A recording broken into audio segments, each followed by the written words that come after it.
What is up, ladies and gentlemen? Welcome back into my channel. My name is Kreepers and I'm here today to talk about Imani. Now, a lot of information was not given to us, given to us in the stream, unfortunately, like cooldowns and so on. And after actually taking attention to some of the cards that have been typed down for us on the patch notes, I managed to come out with some conclusions which unfortunately weren't given to us even on the patch notes. So today I'm going to be talking about Imani. I'm going to talk about her abilities and some of the cards that you can actually use to make some good decks and loadouts and so on. So the first thing you need to know is that Imani is a damage champion, and she can deal a lot of damage, including with her ult, which is absurd. It's actually a huge ass dragon that deals a lot of damage. Not entirely sure if it actually has a timer, because not even that was given to us as information, because they could have canceled it as any time as they pleased. I think you actually have to kill the dragon. But before we go into that, let's talk about her abilities. So initially, you need to know that she has a passive ability. Her passive ability will allow you to generate mana, and generating mana by actually just dealing damage. So if you use either one of the two elements that she brings with her, which is fire or ice, you're going to be able to increase your mana bar. So when that mana bar is filled, that next shot that you're going to give doesn't need to be either charged up, or you can just throw it immediately. And in the case of the ice gauntlets, that's initially the ones that you're going to be using. You throw little frost bolts, almost like little spears, that deals up to 650 damage every 0.8 seconds. Now, filling up the bar of the mana will allow you to throw, for example, 2 frost bolts at the same time. So you can get here the idea that I'm saying. You start shooting people, and as soon as you deal damage, that mana bar will start to fill, and as soon as it fills, the next shot will just be instant. It doesn't charge, it doesn't take no time between shots, there's nothing. It's just instant, that's it. She doesn't need no death hands because she doesn't have any ammo, so that's that as well. It's not just a reload we're adding here, it's actually an extra shot, so there's not even anything you can do with the death hands. And if you use the Q ability, that will allow you to actually change between the ice and the fire. But before we go into that, we're going to talk about the right click of the ice gauntlets. The right click of the ice gauntlets, it's basically a giant orb of frost that, depending on the distance that you're throwing it, the further you are from your enemy, the more damage it will deal. Okay, it will deal up to 800 damage in max range. You can detonate it as whenever you want, and it actually roots your enemies for 1.5. Being a giant orb of frost, it will also means that it will blow up as an AoE, so you can hit multiple targets.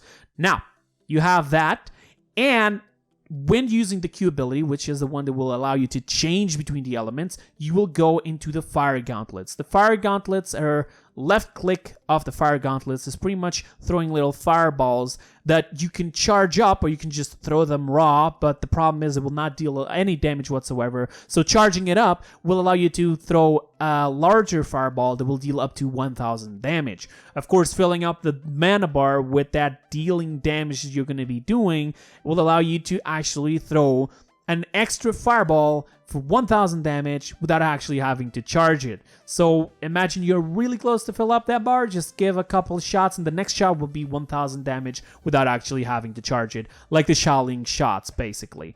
Using the right click of the fire gauntlets, you will be able to use something called the Inferno Cannon. The Inferno Cannon basically will unleash a little piercing beam forward that will deal up to 110 damage every 0.9 seconds over 3 seconds. You can still move during this ability, probably slower, and you hit multiple targets with this as well. You will pierce through the enemies with this, okay? I know that there's actually a cooldown in the Inferno Cannon and in the Frost Bomb. These are both the 2 right clicks for both gauntlets, because in the cards, there's a couple of cards that will reduce the cooldown of these 2 abilities, including the Q ability, which allows you to change between ice and fire. That apparently also has some cooldown, so Chronos and these cards will allow you greatly to be a lot stronger with Imani. I actually understand that there's a cooldown on the Q the part that allows you to change between ice and fire, which will basically not allow you to be spammy, especially because there's certain cards that will allow you to have, for example, a shield when you use the Q ability, or heal yourself with the Q ability, or even just reduce cooldowns of both the Frost Bomb, the Inferno Cannon, or even her escaping ability. And yes, that's the next thing that we're going to talk about. Her escaping ability is called Frost Fire Glide, and basically she puts one gauntlet ahead, creating this ice glider where you're standing, and then she uses the other gauntlet to propel herself forward. So you're gonna be able to hover around. You're gonna be able to basically almost fly, I would say. You can go a little bit straight up, but not like Drogo's, for example, with the Trust. It goes something almost like the Androx's hovering, but it actually can go up instead of just fall down.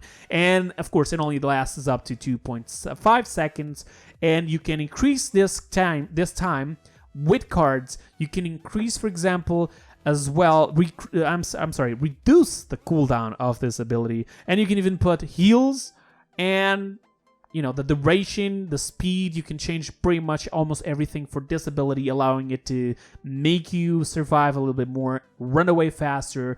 You can use this, for example, you're about to fall out of the map. You can use this to hover back into the map. It's actually really good. One of the best abilities I've seen, and you've probably seen it on screen right now. It's actually really, really awesome. Again, the elemental shift is the Q, which will allow you to switch between ice and fire. And then we have the ultimate, which is called Dragon's Call. Yes, you've heard this name before. It was actually on the Dragon's Call event.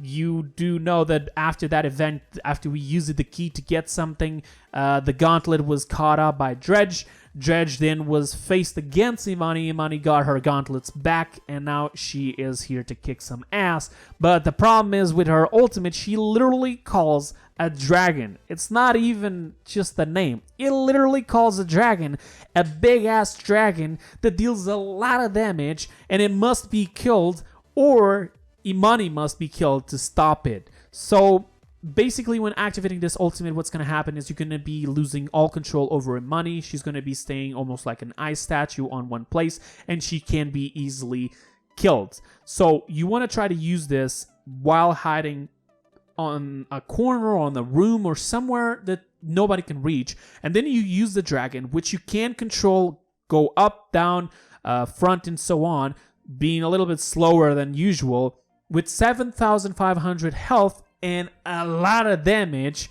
which is a fire ice sort of a effect that it throws in the front from the mouth, and it deals a lot of damage. Now, one of the things I want to tell you right now is that if the dragon dies, the ultimate ends. If Imani dies, the ultimate ends. And the ice or fire from Imani will not change anything from the dragon itself. And, for example, stuff like buffs from ultimates like the Fury ultimate, the Grok ultimate, or so on, will not affect the dragon. So if you're thinking of trying to make the dragon faster or stronger, it's not going to work. So I'm still not completely sure, and I'm going to test this out on PDS. But I believe that Drogoz will be able to one-shot this dragon with his Dragon Punch. But I'm not entirely sure. This is something that we need to test out. Nobody actually mentioned this on the stream. There was no test, no showing off how it died. I believe you can cancel it as well whenever you want.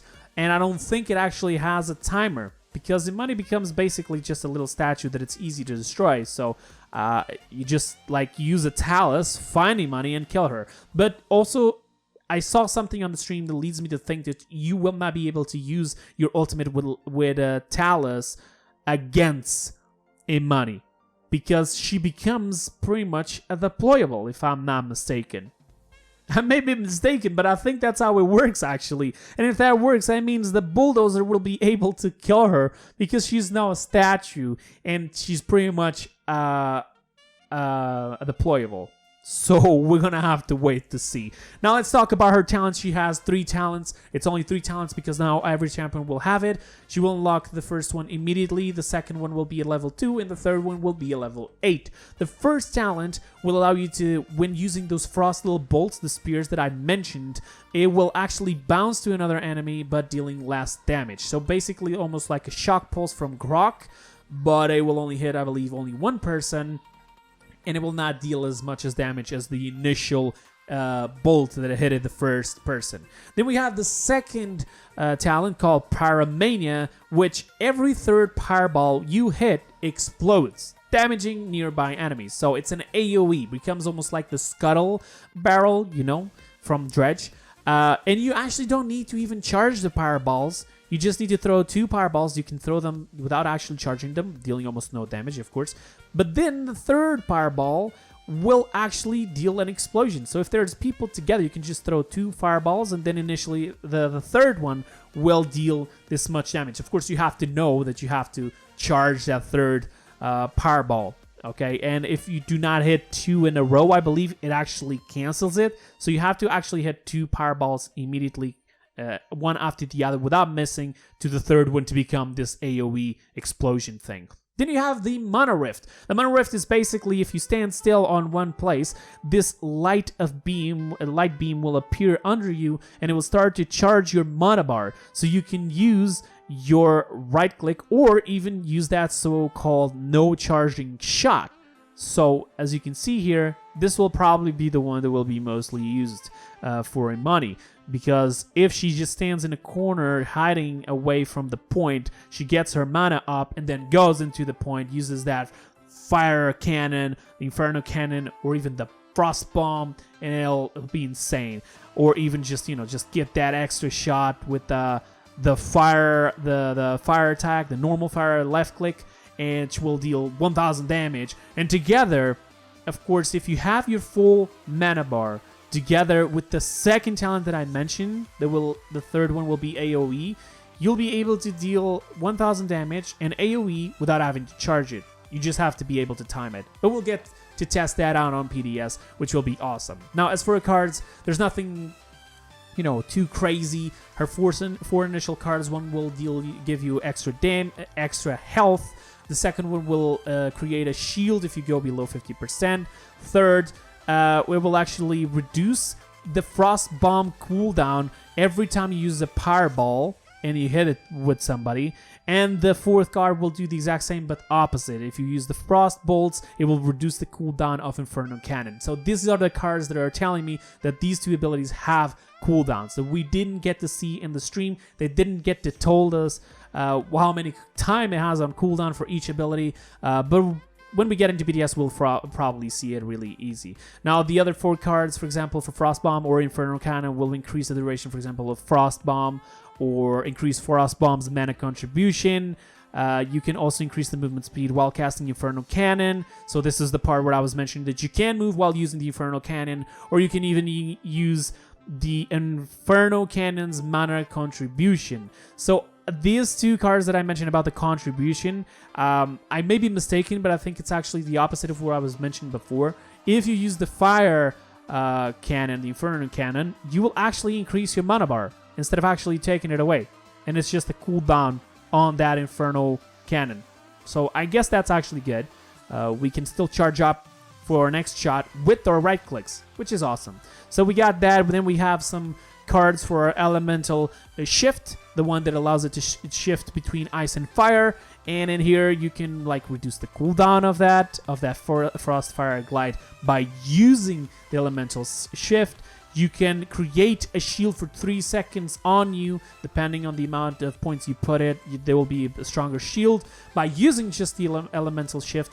Then you can also reduce the cooldown of elemental shift. And finally, you can reduce the cooldown of both Frost Bomb and Inferno Cannon by just using the elemental shift.